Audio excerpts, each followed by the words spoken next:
Hello everyone, welcome back to Gaming Basics. In today's video, I'm gonna show you how to change skin color on Stumble Guys. If you want to change the skin color of your character on Stumble Guys, then here is a straightforward process you can follow. First things first, open your Stumble Guys application on your device. Now, from the main homepage, which looks like this, tap on the Customize button on the left inside menu. Now, go ahead and make sure that you've selected skins at the top left. You can now choose from varieties of skins displayed on the screen. Some of the skins out there can be unlocked after continuing to play the Stumble Guys game and making progress. If you want to use a certain skin, simply go ahead and select it by tapping on it and tap on the Use button. To change your character's skin color, go ahead and tap on the Color tab on the left inside menu. You can then select from varieties of tones displayed on the right hand side of the screen. Select the skin tone of your preference and tap on Use in order to change the skin color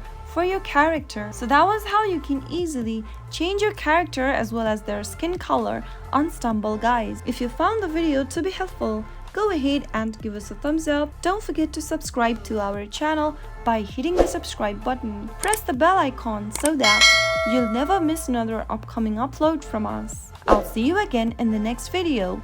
Goodbye till then.